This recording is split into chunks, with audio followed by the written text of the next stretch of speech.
Taiwan बार बार approach कर रहा है इंडिया को, कह रहा है कि हमारे साथ फ्री ट्रेड एग्रीमेंट आप करो। इस टाइम इंडिया की जो काइट है वो हवाओं में उड़ रही है और पाकिस्तान अभी सिर्फ उनकी काइट उड़ते हुए ही देख रहा है। देखा जाए तो इंडिया इस टाइम वर्ल्ड वाइड जो पूरी दुनिया में छाया हुआ है, इंडिया का नाम बन चुका है। क्योंकि अफगानिस्तान के लोग भारत से बहुत प्यार करते हैं, भारत की बड़ी इज्जत करते हैं और भारत को बहुत ऊपर देखते हैं। क्या पाकिस्तान दे सकता है ताइवान को?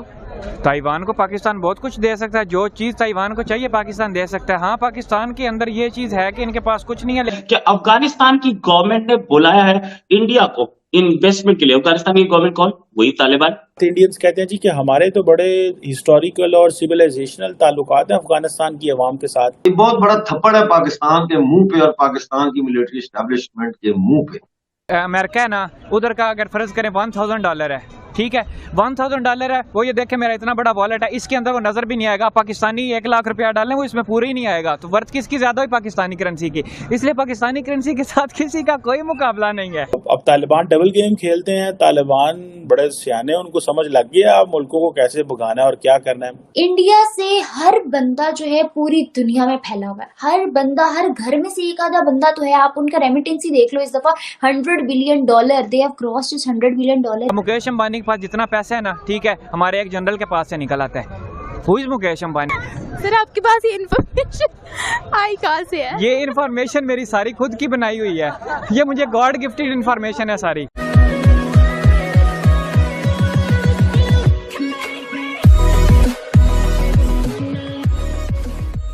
नमस्कार दोस्तों, अब यहाँ पर बात हो रही है कि ताइवान और इंडिया के बीच में कभी भी FTA हो सकता है, मतलब कि फ्री ट्रेड एग्रीमेंट हो सकता है। इसको लेकर बात हो रही है। देखिए, एक समय था जब ये पूरे के पूरे जो सार्क नेशन थे या फिर कोई और ग्रुप था, उसमें एक साथ में मतलब यहाँ पर FTA साइन करना था, लेकिन वहाँ पर चाइना की कुछ मोनोपोली थी और हमें ऐसा लगता था कि भाई हमने यहाँ सीधा अलाउ कर दिया तो उस ग्रुप में चाइना भी था तो चाइना को भी यहाँ पर सारी की सारी चीज़ें मिल जाएगी। तो हमने उस चीज़ को एक्सेप्ट नहीं किया और उसके बाद सारे अलग अलग कंट्री के साथ नए नए रूल्स, या फिर कहें कि सारे कंट्री के साथ अलग अलग रूल्स एंड पॉलिसी के हिसाब से हम अलग अलग FTA कर रहे हैं। और यहाँ पर इसी लोग को लेकर बात हो रही है कि भाई FTA हम जो है वो ताइवान के साथ करना चाहते हैं। मतलब ताइवान यहाँ पर ज़्यादा पुश कर रहा है इस चीज़ को। अब देखिए, इसके साथ साथ पाकिस्तान की तो जलेगी, लेकिन साथ में और किसकी जलेगी? चाइना की भी जलेगी। और यहाँ पर यही बात हो रही है। इसी के साथ ही वीडियो शुरू करते हैं।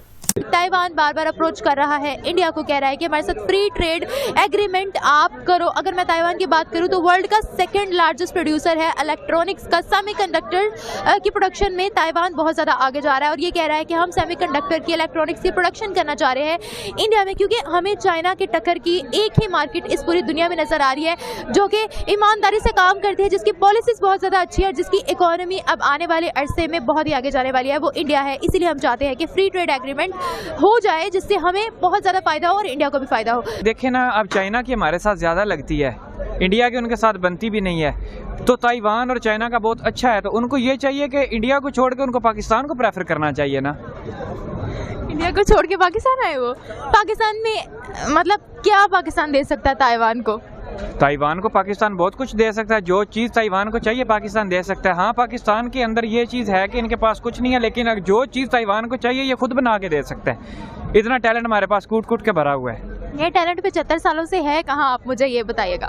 मैं अभी देखे ना, जैसे यहाँ पे अगर किसी ने कोई गलत काम करना हो ना, वो बड़ी बड़ी दाढ़ी रख लेते हैं, उसके बाद वो जो भी उसने काम करना है, चोरी करनी है, डकैती करनी है, वो करके उसके बाद दाढ़ी मुनवा देगा। किसी को क्या पता है वो कौन है, गेटअप चेंज कर लेगा। ये चीज़ है कि पाकिस्तान 75 सालों में टैलेंट जो है हमारे अंदर छिपा हुआ है। ठीक है, अच्छा आपने ये बोला है कि ताइवान पाकिस्तान को प्रेफर क्यों नहीं करता। आपको पता है ताइवान 2nd लार्जेस्ट प्रोड्यूसर है इलेक्ट्रॉनिक्स में। वो चाहता है कि सेमीकंडक्टर की प्रॉपर प्रोडक्शन हो इंडिया में।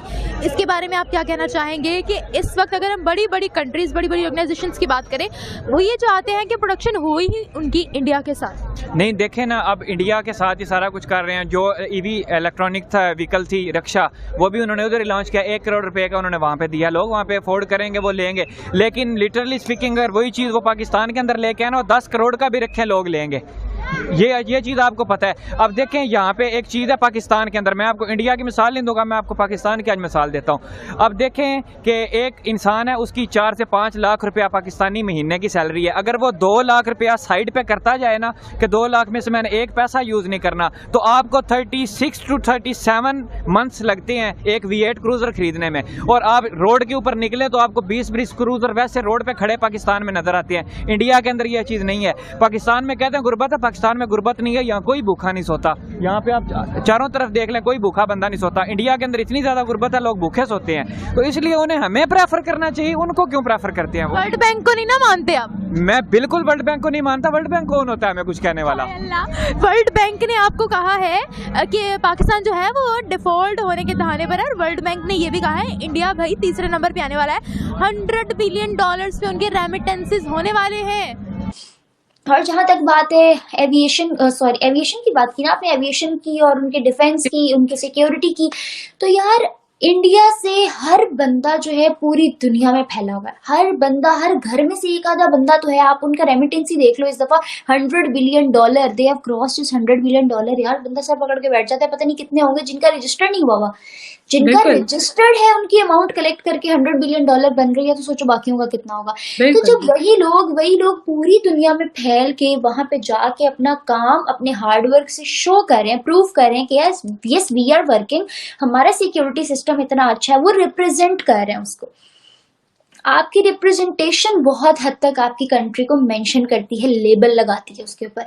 और इंडियंस फॉरेन कंट्रीज में जाके उस चीज को मनवा रहे हैं। इस वक्त इंडिया में जितने एयर बेसेस चल रहे हैं, गुजरात वाला मेरे ख्याल से सबसे बड़ा है, तो जितने भी चल रहे हैं उन सब पे जो सिक्योरिटी सिस्टम है, जो उनकी जितना भी काम है उनकी एयर बेसिस का, उसको कीनली ऑब्जर्व किया जा रहा है। वो हर वक्त अंडर ऑब्जर्वेशन रहता है।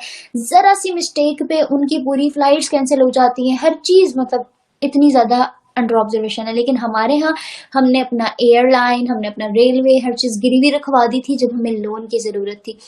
हाँ, बाजवा जी जो कहते हैं कि उनकी तनख्वाह इतनी कम थी और फिर भी वो करोड़ों के बल्कि अरबों खरबों के मालिक हैं आज। तो ये सवाल उनसे पूछना है कि प्रॉपर्टी इनके नाम आई कैसे? अरे बाहर हद एक आर्मी ऑफिसर की कितनी सैलरी होगी? Do you know, I am also from army family. एक आर्मी ऑफिसर की सैलरी जो है अगर बहुत ज्यादा लगाओ ना, बहुत ज्यादा, बहुत एक्सट्रीम, तो वो 5-6 लाख से ज्यादा नहीं होती। और उनके लाइफ स्टैंडर्ड उस तरह का होता है कि 5-6 लाख यूं जाता है, यूं। तुम बीइंग अ यूट्यूबर, तुम्हें आइडिया होगा कि यार यूट्यूबर्स का अगर इतनी अर्निंग आ रही होती है 3-4-5 लाख, तो कैसे उड़ जाती है, पता भी नहीं चलता, फिर रुल रहे होते हैं सड़कों पे। तो सोचो कि रुलने के लिए जाती है कि भाई और कमाएंगे तो खाएंगे ना। ऐसा ही है। तो एक आर्मी ऑफिसर जिसका लाइफस्टाइल इतना एक्सपेंसिव है, जिसने स्टैंडर्ड इतना मेंटेन रखना, उसका 5-6 लाख से कहाँ गुजारा होता है? वो बंदा जब रिटायर होता है तो जखीरे बने हुए होते हैं। यार मेरे बाप ने रिटायरमेंट खुद ली है, हमारे पास तो कोई जखीरा नहीं है भाई। हमने तो कहीं नहीं देखा मेरे बाप ने आइलैंड खरीद लिया हो पूरा। क्यों, किधर से, कहां से आता है वो पैसा? वो हमारी जेबों से निकला हुआ होता है। 71% इस वक्त जो है आर्मी को जा रहा है, डिफेंस को जा रहा है। हमारे मुल्क की इकोनॉमी में से 71%, और सिर्फ मेरे ख्याल से 5 से 6% या 3 से 4 हमने एजुकेशन के लिए रखा हुआ है।